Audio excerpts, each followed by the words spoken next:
One of the biggest barriers to entry that we often hear from people who are maybe interested in shooting their first USPSA match or just kind of competition in general is oftentimes equipment. What guns do I need? What division am I going to fall into? What kind of gear do I need? Do I need something like this, something super flashy, like a traditional gamer belt? Or can I run maybe something like this, like something that might be kind of more of a duty style belt or battle belt? Or could I even compete with something like this, just a basic inside the waistband holster?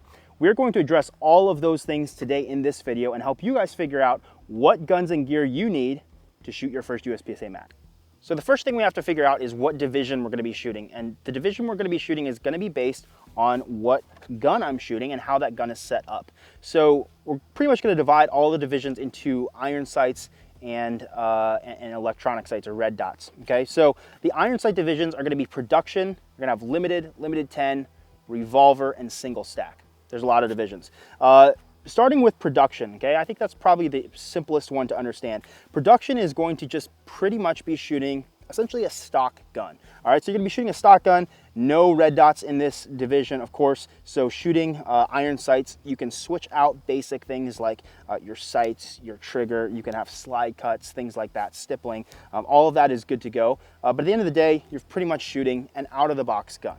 All right, when we get to limited, limited is going to be a little bit different. There's two different ways of scoring limited. There's minor and major. We'll talk about that in a minute.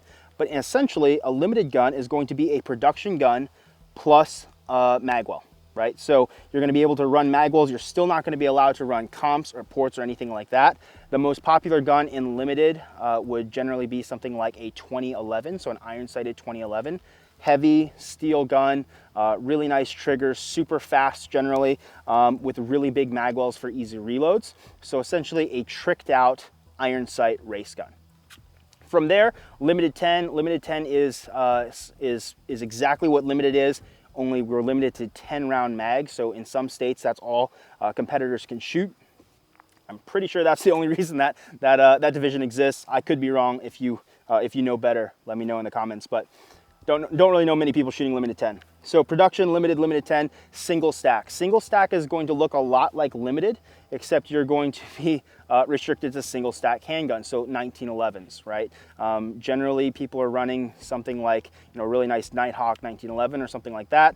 And of course, those magazines also have capacity limits, depending on if you're shooting major power factor or minor power factor. And again, we'll get into that in a second.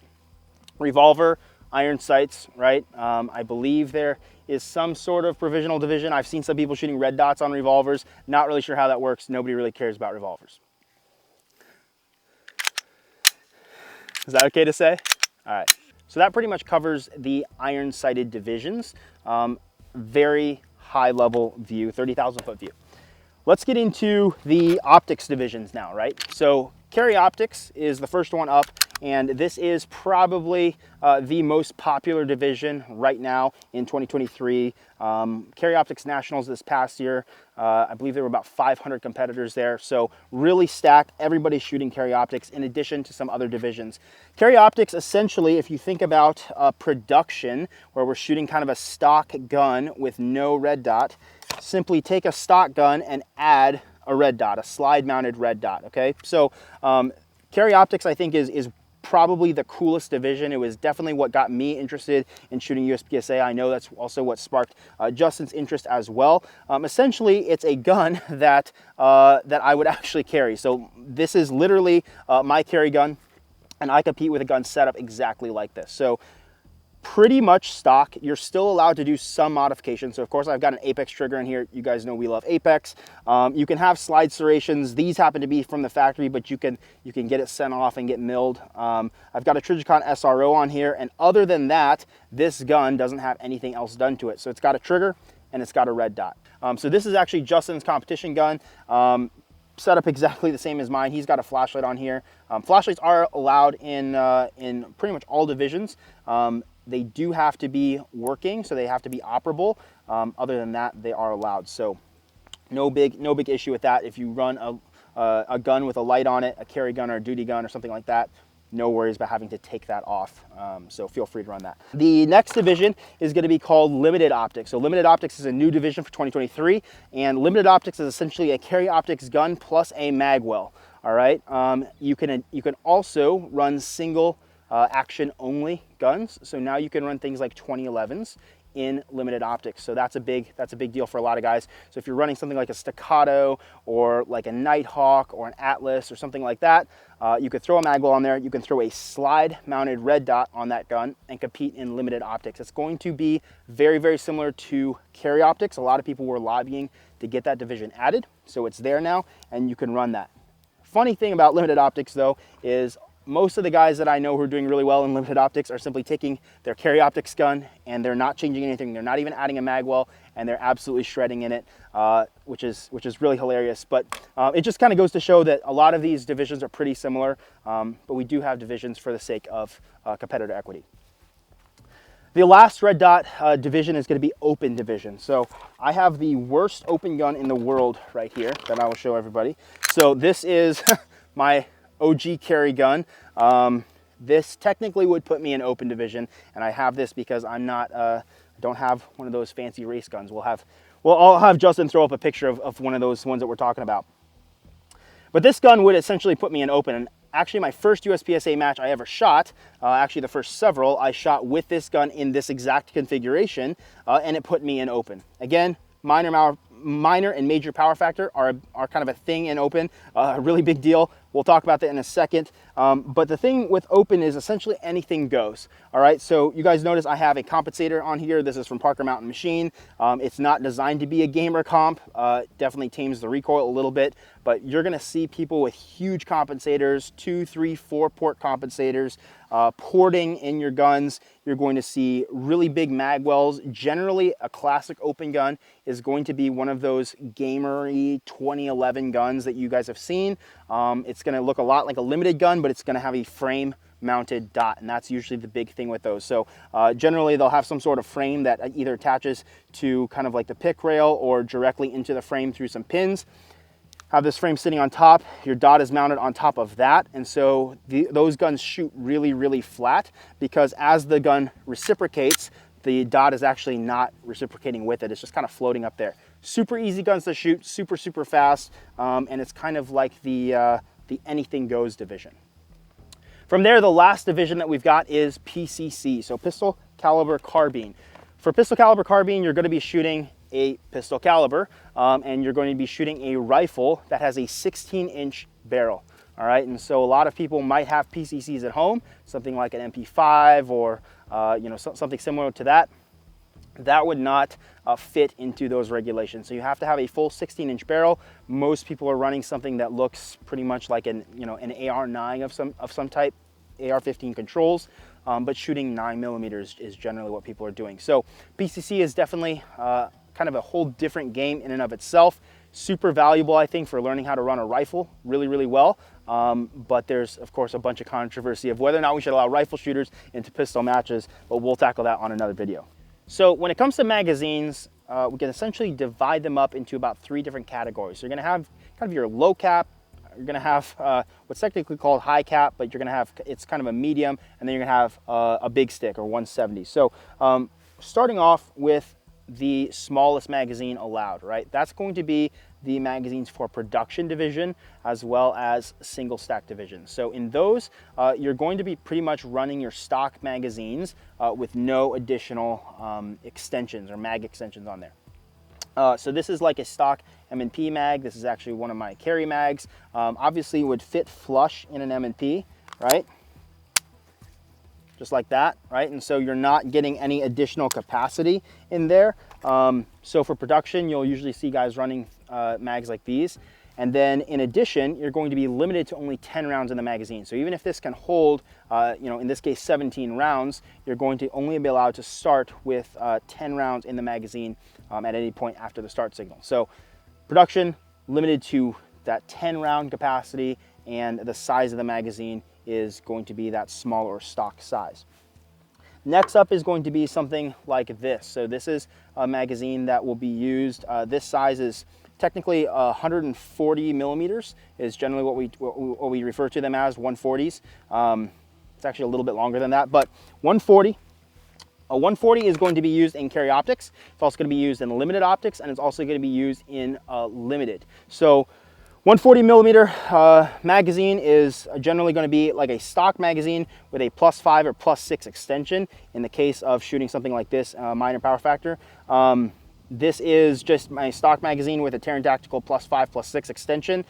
Super common for people to have magazines like this kind of sitting around. And this magazine fits in that 140 millimeter gauge, and so this is perfect for USPSA. Personally, I can get about 23 rounds in here. Usually you're going to see anywhere from about 22 to maybe 24-ish mags in a 140 millimeter magazine. So again, that's going to apply to limited optics, carry optics, and limited.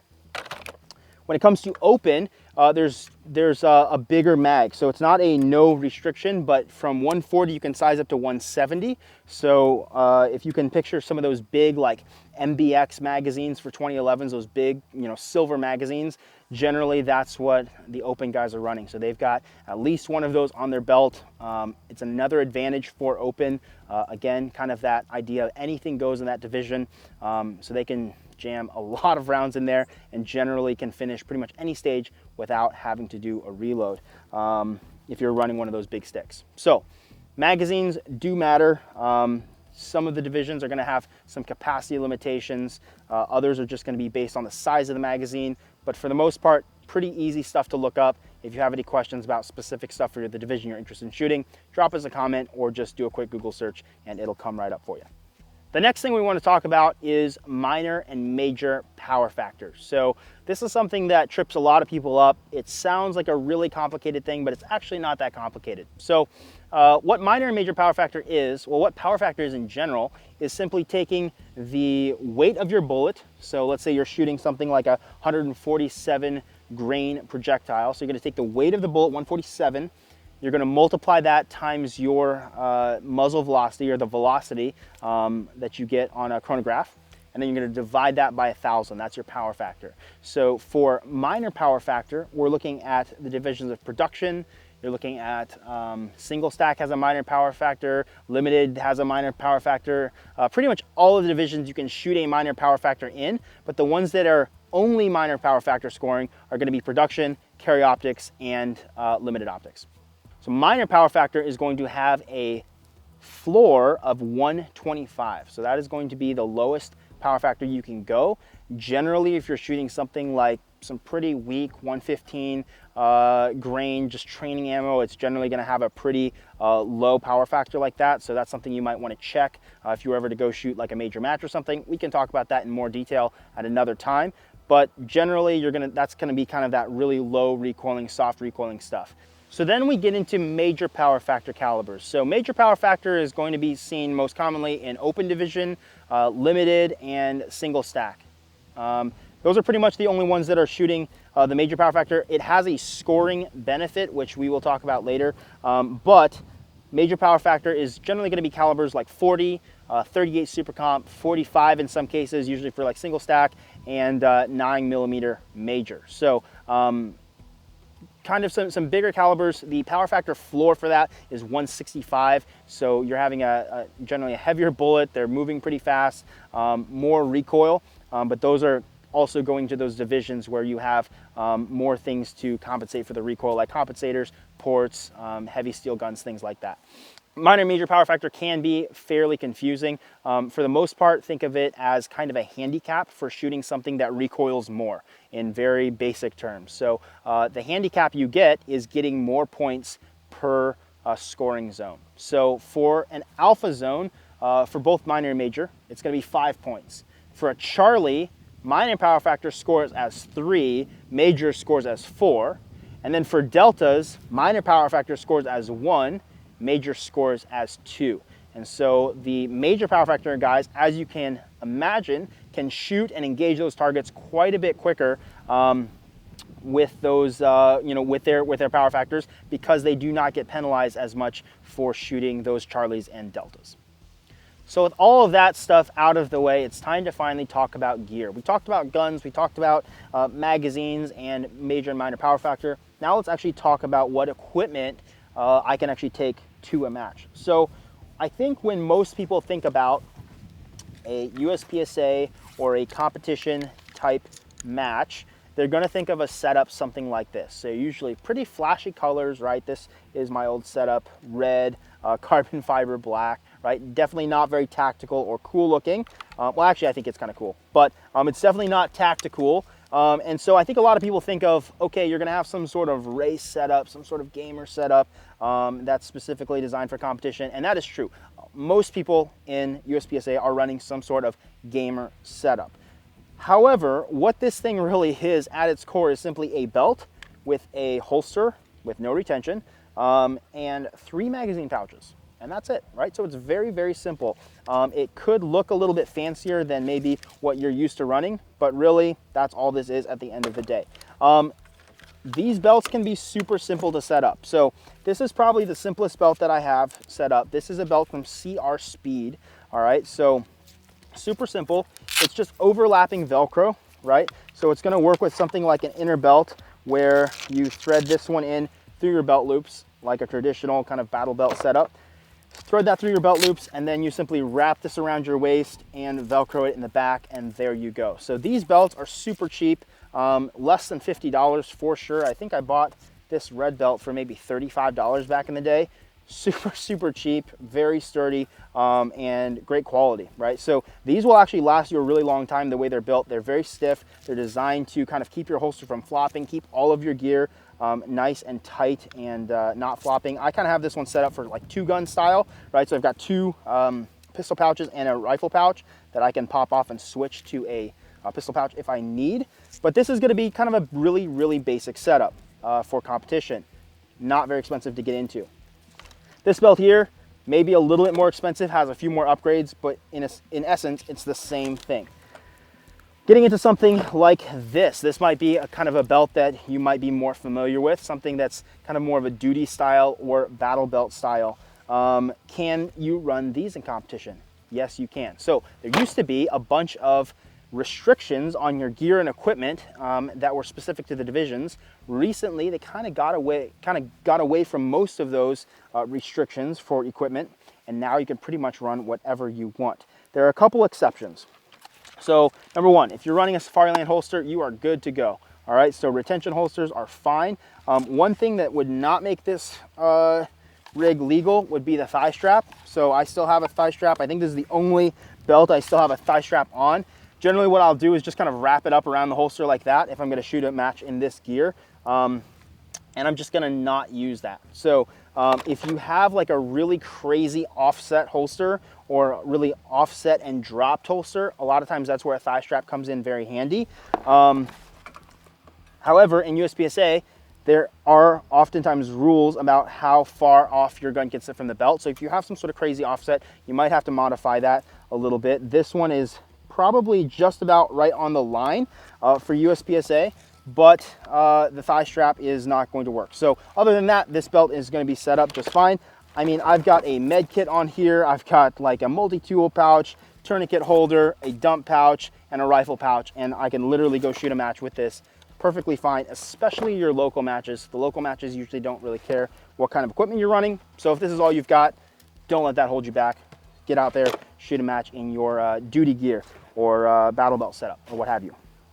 So moving on to kind of what I call almost like a hybrid sort of setup between the full-on gamer rig and the full-on battle belt. This is going to be kind of a hybrid of those two. So this is my Blue Alpha battle belt light. I've kind of got this coyote thing going on, right? I've got a race holster. I've got a race holster hanger. So super adjustable. I can adjust the cant of this however I want. This is from Henning. I've got the magnet on here, which is super gamery. We'll talk about magnets maybe later. And then in addition, really, I mean, I've got the same mag set up for all of the belts. So I've just got Hammer Armament mag pouches attached to Tech Lock. The Tech Lock snap onto the belt, put adhesive Velcro on the back side, and you're good to go. So this type of belt can be set up super quickly, and there's not really a whole lot going on here. In addition to that, I'm just going to run my inner belt with that. And so I will just throw this on, wear this to the range, to the match, and then just be able to essentially put any one of these belts on. But again, this is kind of my go-to competition setup and has been for a few months now. Speaking of belts, we know that it's very important to have good quality gear. So we want to go ahead and take a moment to thank Blue Alpha for sponsoring this channel. Blue Alpha has been friends of the channel for a long time. We're super happy to be working with them. If you are not familiar with the products, you definitely need to go check them out. We'll leave a link in the description for you guys to shop through. If you use that link, we get a kickback. It helps us out. It helps us keep making content like this for you guys. And so we really appreciate you guys checking them out.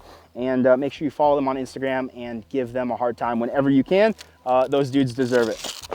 All right, moving on from kind of that traditional outside the waistband holster setup. Can you run a concealment holster? So this is another question we get asked a lot. I know there's a lot of you guys out there who are very into the idea of only running from concealment, because like train how you fight or something like that, right? I actually think that's really cool. So there used to be a lot of rules surrounding whether or not you could shoot from concealment. Generally, in the past, pretty much the only sport you could do that from was IDPA, and even then, there were a lot of rules. That's where the big fishing vest came in, and things like that. Nobody was able to run something like an appendix holster in a way that you'd actually carry a gun in competition. Recently, they got rid of some of those changes when they started allowing different equipment. And so now we can actually shoot something like a tier 1 concealed rig, concealment rig in carry optics. So again, current match gun, right? Also current carry gun most of the time.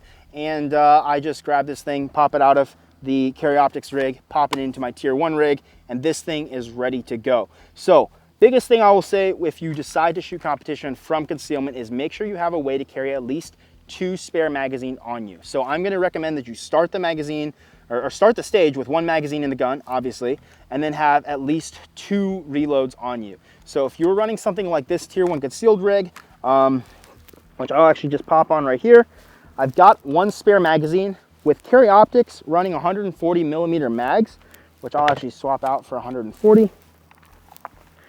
1 reload should get me through pretty much every stage. However, if it doesn't, it might be really handy to have a second mag pouch or something like that. So a lot of times what I'll do is just kind of stick this on to the side. I'll have another one kind of stuffed in my waistband. It's not ideal. What I generally carry like this, no, like there's no reason to carry 3 mags on my person for a concealed carry type setup, but I can stuff this inside the waistband if I want to. I can also even just kind of stuff this into a pocket, right?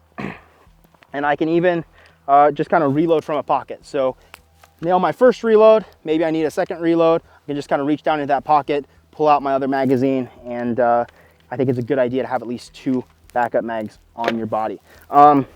So if you are a concealment guy or you do not have a cool Blue Alpha setup like this or a gamer setup like this, don't be ashamed to just show up with your concealed carry rig. That should not be a problem unless you have a really fuddy range where the ROs don't acknowledge the future and the new rules. So that is going to be concealment. In addition, keep in mind, right, if your carry gun is set up something like this, so this is Justin's carry optics gun, he generally competes without a light, but he's got one on here right now for kind of duty concealed carry type setup. If you've got a flashlight on here, you can use your flashlight, okay? So the only rule with flashlights is they have to be operable, which this one obviously is, super bright. As long as it's working, you're good to go. So don't worry about having to take that off. I prefer to shoot without a light generally, but that's just a personal preference. Shot with a light in a lot of matches, and a lot of times my carry gun has light on it. If I shoot a match with that, no problem. So if you've got a light on there, no problem. Just be aware that generally when we're talking about kind of guns that I think most of you guys would be interested in, or guns that you guys would carry, just keep in mind for carry optics, if that's the division you're going to get into, which is what we recommend people get into, no mag wells, right? No compensators, no ports. Those are the kind of the big things to remember. Flashlights are okay, aftermarket triggers are okay, slide work is okay, and you know, some internal and external modifications are okay. So as long as you're not doing comps and ports and mag wells, you're good to go. Generally, mag well is the biggest one. You can just pop that off and shoot your carry optics match, pop it back on for the rest of your training or your carry, or what have you. So I think that just about does it for gear. The next thing we want to talk about is ammo. So as you kind of get ready for your match, you want to do a couple things. So generally, you want to look up how many stages there are. You're going to be able to find that on practice score, how many stages there are going to be. Most matches are going to be, especially those local ones, are going to be no more than 6 to 8 stages tops. So even if you took kind of one of the longer stages in USPSA, about 32 rounds, and you multiplied that by 6 to 8, right, you're still going to be right around that 250 rounds or less mark. So what we generally recommend is for you to bring at least 50 to 100 rounds more than what you expect to shoot, just in case something happens or something goes wrong. And that way you don't have that weird feeling at the end of the match of, oh man, am I gonna run out of ammo? So what we recommend is preload your magazines at home, so you don't have to worry about that at the match itself, and then bring a little bit of extra ammo as well. Speaking of ammo, all right, we want to make sure that if we are shooting particular matches, so especially major matches. So in USPSA, there's local matches, which is just usually like a little local club hosting a USPSA match. And then there are major matches, so level 2 and level 3 matches. So those matches are going to be ones that are sanctioned by USPSA. There are usually more competitors. It's something usually like a state championship or an area championship, something like that.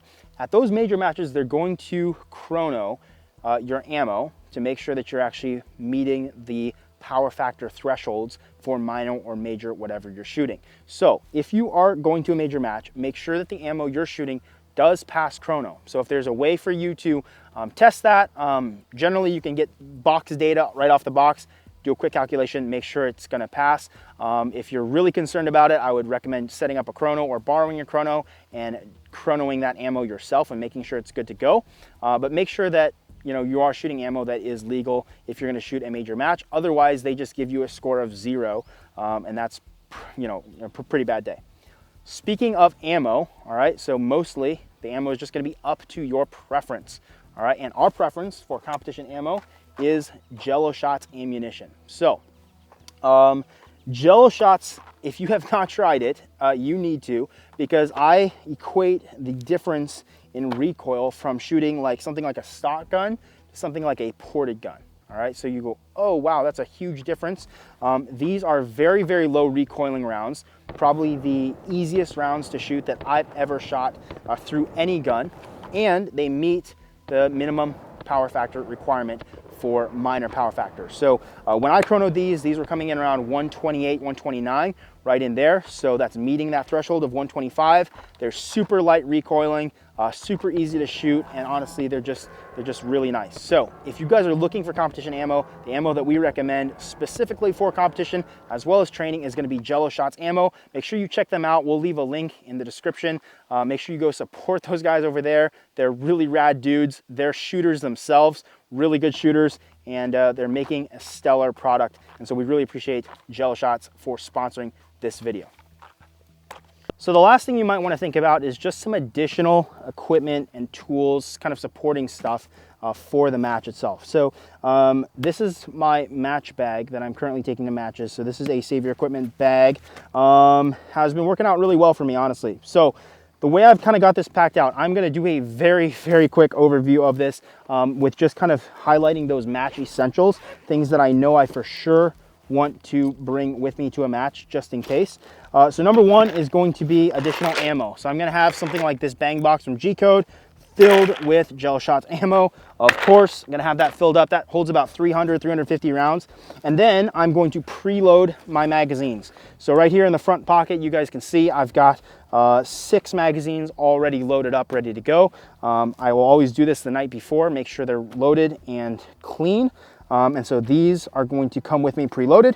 I'm also going to bring a little bag of some various stuff. So I've got some optic cleaner in here, some weapon light cleaner. I've got 2 different kinds of lube. I've got my Pro Grip, which is something that kind of helps when your hands get sweaty. Kind of got all of that right in there. I've got a speed loader for loading magazines, because there is quite a bit of magazine loading that you've got to do. I've got extra batteries in this little case here, so batteries for my optics and my flashlights. Of course, Ear Pro, Eye Pro. I usually bring a shot timer from my own. The ranges should provide them, but sometimes they can be pretty old or having some issues. So sometimes it's helpful to have a shot timer of your own. This pretty much just lives in here, but I have had to pull it out at matches before. Microfiber cloth for cleaning off things like optics, or especially if you shoot in the rain or something like that. And then in addition, I'm going to have these padded pistol cases right in here. So these actually come with this bag. So I'll have my match gun in a padded pistol case, my backup gun in a padded pistol case, and then these are like a kosher way to carry your guns around. And we will talk about that kind of in a future video. But my guns are gonna live in those padded envelopes. In addition to that, I'm just gonna carry some other basic stuff. I usually carry a big roll of pasters. Not necessary, but that's another thing that just kind of lives in my range bag. I've got a weapon mounted light in case I am going to shoot from concealment or something like that. And then I've got some basic tools. So I've got a bit kit, a driver, and a torque wrench. So if my optic comes loose or somebody else's optic comes loose, which is most often the case, I can help them out with that. And a bit kit that's going to fix anything on my belt that may or may not come loose. However, the night before, I'm gonna make sure that everything is tightened up, ready to go, and I've Loctited everything.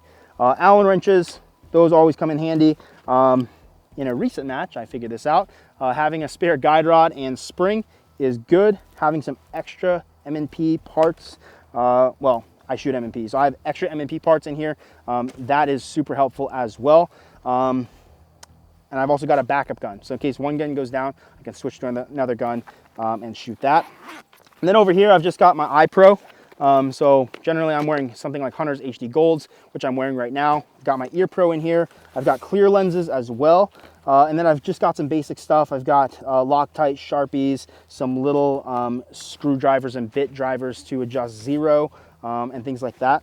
And that is just about it. So make sure you pack for success, bring everything that you need to kind of fix any of your equipment. Make sure you can service your belts, make sure you can service your optics and things like that. Bring spare batteries for everything, preload your mags, and just show up and have a good time. If you do the work on the front end, I can promise you the day will go quite a bit more smoothly for you, and hopefully you'll just have a better experience overall. All right, guys, so there you have it, kind of a 30,000 foot view of USPSA divisions, what guns, gear, and equipment you need for those divisions. And hopefully this makes it a little bit simpler to understand. And our hope for you guys would be that now you know, all right, I've got this gun, I've got it set up this way, and I can easily jump into any which division and start competing and getting better at shooting, which is the ultimate goal. However, if we've got to give you some sort of defined, recommendation for what you should be using, we are going to recommend jumping into carry optics. So I think there's a lot of benefits to shooting carry optics. Number one, we're shooting guns that are like normal. So this is not what people think of as a gamer gun, right? M&P in the name, military and police, right? This was originally designed as a duty weapon, or a gun that's literally built for offensive and defensive use. So I think it's really cool that we can shoot normal-ish guns in competition to a really high level, and I'm really appreciative of the fact that there is a division for people shooting guns like this. So get into something like carry optics or potentially production, right? Something with a normal gun that is set up in a way that you might actually carry. So maybe you don't carry a 5-inch gun, maybe you carry the 4-inch version or something like that, but I think being able to shoot guns like this to a really high level is super cool. So carry optics would be our recommendation. We're also huge fans of red dots. We think red dots on handguns are absolutely the way. And if you're a beginner shooter, don't delay anymore. Just go ahead and put a red dot on your handgun. I think it's the best way to learn about shooting. And then for gear, right, we're gonna recommend something like a 2-piece belt system. So obviously this one is mine from Blue Alpha, the Battle Belt Light. This is a great option if you're looking for a basic competition belt setup. And it doesn't have to be much, right? So all I've got here is really just a holster. So the holster and the mag pouches on my belts are from Hammer Armament. Hammer Armament has been a longtime sponsor of mine. So I've got Hammer Armament holster. I've got the Hammer Armament mag pouches. They're mounted on Tech Lock. It's a super simple system. Doesn't actually cost that much to get something set up like this. It's quite a bit less than actually setting something up for like a full duty rig or something like that. 3 magazines, so 3 mag pouches. I'm gonna load from the back one, and then I've got those 2 extra spares on my body like we talked about. And guys, that's pretty much it. You can also go with something more traditional, like the traditional competition style belt, but you guys notice a theme here, right? I've got the same type of deal going on. I've got that hammer arm and holster, basic mag pouches, tech lock, and this is just a belt with a holster and 3 magazines. If you really don't have the funds or the means to set up a belt system, right, don't be afraid to also go ahead and just grab your concealment holster and run something like this. I highly recommend a sidecar style, so like this Axis Elite from Tier 1 Concealed.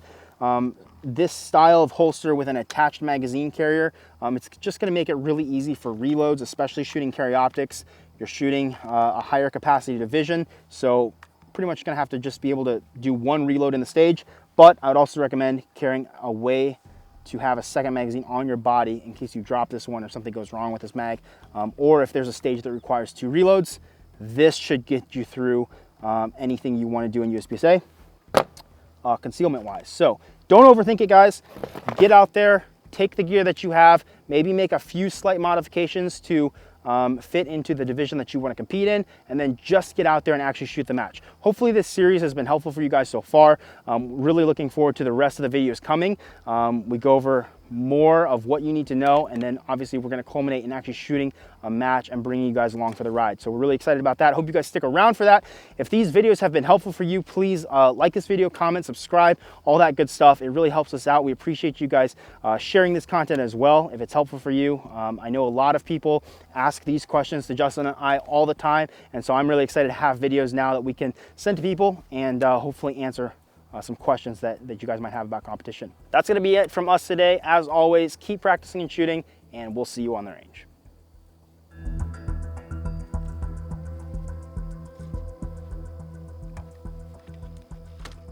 Don't drink and drive and shoot, or do drugs.